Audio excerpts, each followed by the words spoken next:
As most of you know, I've been making my way through Dogen's collection of koans, just kind of going page by page, spending time with each one, and sometimes feeling like this is one to talk about. And some of them are kind of obscure, but some of them are classics. And I turned the page today and I found a classic. So we have a few of these moments along the way. And this one is called Wash Your Bowls. This is case 67. Zhaozhou was once asked by a monastic, "I have just entered the monastery for the first time. Please teach me, master." Zhaozhou said, "Have you eaten the morning meal?" The monastic said, "Yes, I have." Zhaozhou said, "Then wash your bowls." The monastic immediately had realization.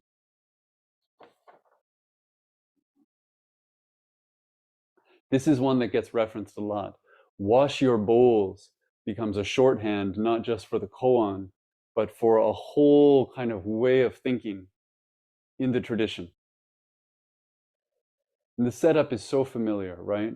I don't know, it would be fun to find percentages. What percentage of the koans in the broader koan tradition start with the young monastic going to the senior teacher and just saying, "Teach me Zen"?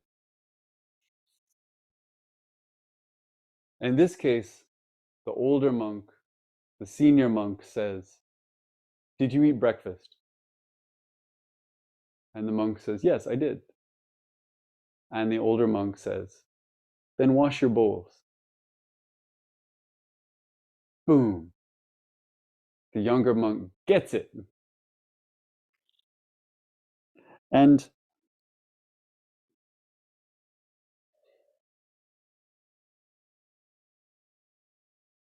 there's a way of talking about this koan, I think, that it diminishes the younger monk a little bit, right? Because we assume that he's going in asking for the big, profound thing, right? He wants to hear the cool thing. He wants the deep thing. And instead he gets this very mundane instruction. You did this? Oh, do the next thing. But in fact, this isn't a story about this monk not getting it. This isn't a story about the monk shaking his head and walking away disappointed. It's actually a story about the monk totally grasping on his first day in the monastery the totality of what Zhaozhou wants to offer. You did this, then do this. Distilling Zen practice down to action, distilling Zen practice down to responsibility, distilling Zen practice down to the mundane.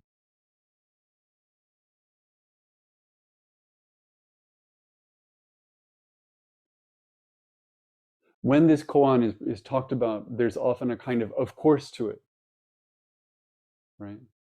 You did this, well, this is what follows that.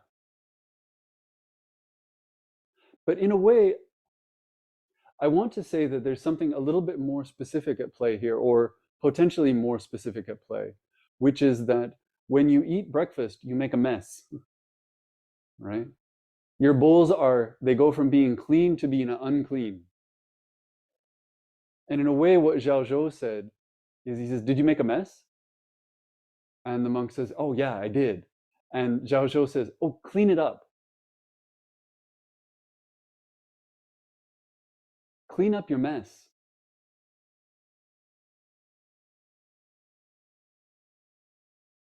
So what is it to clean up your mess? Well, first we have to recognize what our mess is. And our mess is everything.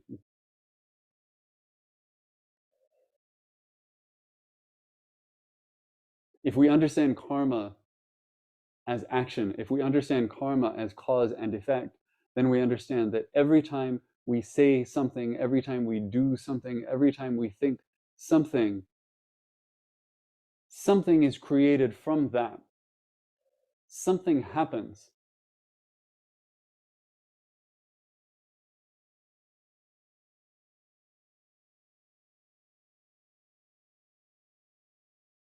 Now, depending on where we are, depending on how we frame that thing that we did, we may or may not see it as a mess. So much of foundational Buddhism is kind of predicated on this question of what is and isn't a mess, right? So if I think really, really kind thoughts and I stay still, maybe I'm not making a mess that needs to be cleaned up, at least not right now, right? If I say a kind word to you on the street, that has all sorts of impact. I don't get to know what the impact is, but it doesn't feel in the moment like something I need to clean up. But if I say an unkind word to you, that's something to be cleaned up. If I drop something, that's something to be picked up. Right? I was talking about this with someone the other day. There is a level on which we understand how to address our lives that's very, very simple. If you spill something in the kitchen, if you drop a bunch of milk on the floor, you understand without anyone telling you, unless you're 4, you understand deep in your bones that the moment for cleaning up that spill is now. It's not later. It's not after you watch your show. It's not tomorrow. It's not when you feel better. There's a big puddle on the floor, and you see it, and you know how it got there, and you know how to clean it up. So you just get down on your knees and you clean it up, right? As best you can. You do it right then. It's not complicated. But when it's almost anything other than a spill, we get really confused.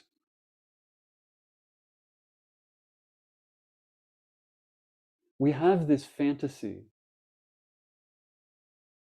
and I think maybe everyone has this fantasy, that there is a perfect time to do things. That if we read the room just right, if we understand ourselves, if we understand the other person, if we understand the context, then there are things that we can time, that we can finesse for optimization.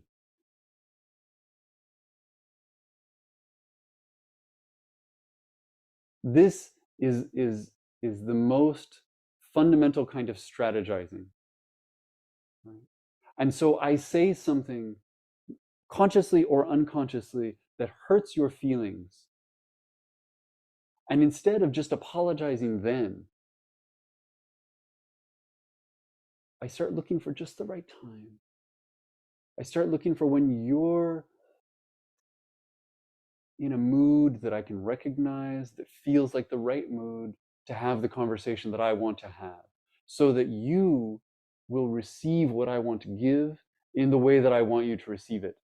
And so that I will say it in the best possible way. And I'll wait.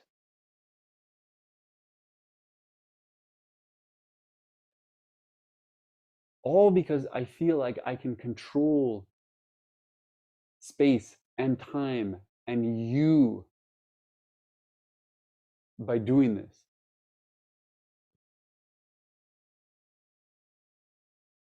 When in fact, the moment that I notice I made a mess is the moment when I can clean up the mess. Or try.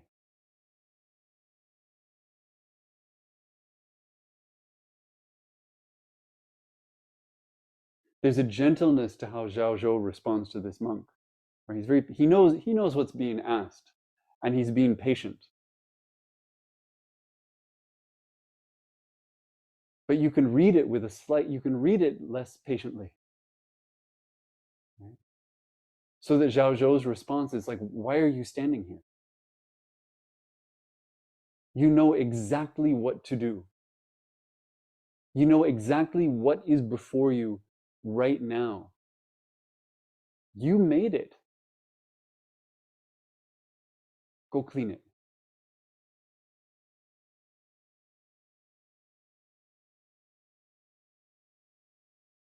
This isn't simply doing what's in front of us. This isn't simply noticing the next thing. There's that teaching as well. There's one of the really hard things to adapt to in the monastery is the idea that your schedule is not your own, that you're supposed to move with the bells. There are a lot of things that get half finished. You know, you'll be in the middle of making something or cleaning something, and the bells ring to tell you that now you're supposed to do the next thing. You know, now it's a ceremony, now it's zazen, now it's whatever it is. And you want to stay there and wrap it up. And you have to just let it go. It's so frustrating sometimes. So there's that side of this, right? That there's something simple that's being asked of you, and you just do it. Don't question it. Don't make it a big deal. Just do it. But Zhaozhou could have chosen a different example. He chose this one. He chose one that points to an acknowledgement of responsibility. It isn't just that you just stepped with your left foot, so now step with your right.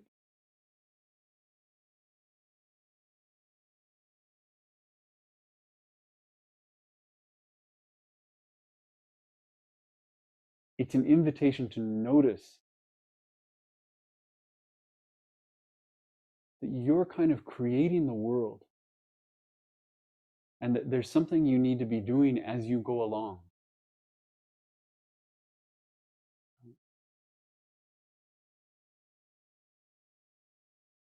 When you watch people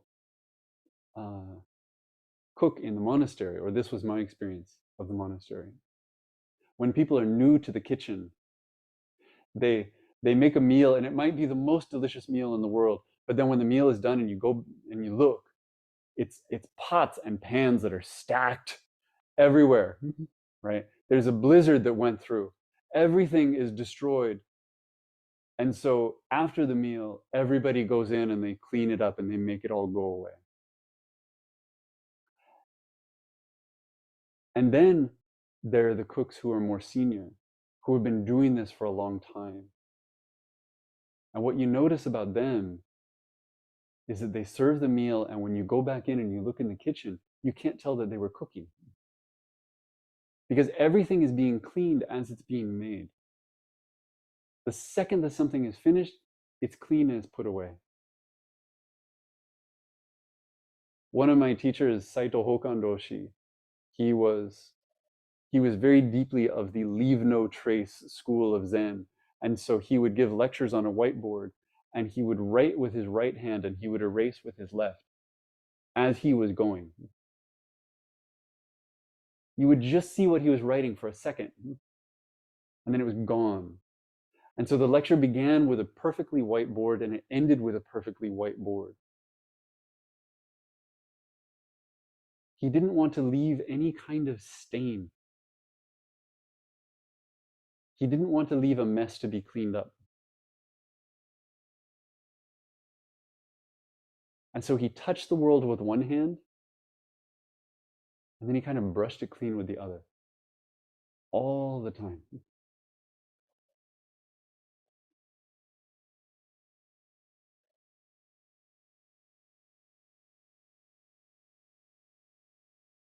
This koan is asking us to look at what we're doing in terms of what we're making. And then to ask ourselves if there's anything we need to do about that.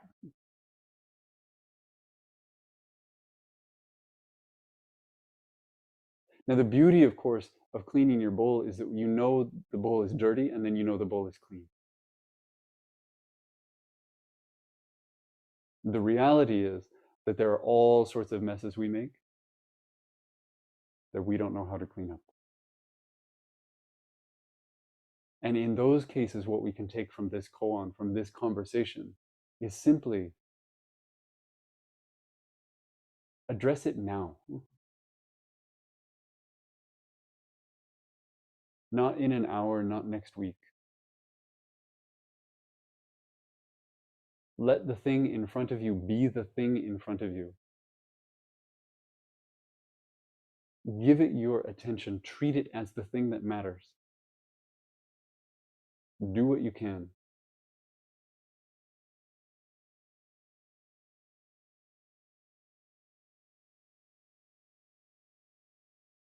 When I was a kid, maybe I've told this story before, my parents went away for a night and they had been in the process of painting their room. And I got it in my head that I would surprise them by finishing painting their room. I don't remember how old I was, but I was not old enough to make this choice. And I never got to paint the room because the first thing I did was I spilled a bucket of paint onto their carpet. And I tried everything. I tried every possible cleaner. I tried every kind of brush, every kind of I tried everything. And at the end of the day, they come home the next day. And there was a big kind of yellow-green stain in the middle of their carpet. It could have been worse. I couldn't make it go away. They weren't happy. That's a different part of the story. My part of the story, though, is I knew by the time they came home that there was nothing more I could have done to make it better. Of course, ideally, I had never done it at all. Ideally, I never got this idea in my head. Ideally, I never kicked over the bucket of paint, but I did do it. And then the only thing left to me was to know that I had done what I could. And I did. It wasn't good enough. But it was everything I had. So I slept okay that night. I don't know if that's the lesson my parents wanted me to get from this, but it's part of the lesson I take from it.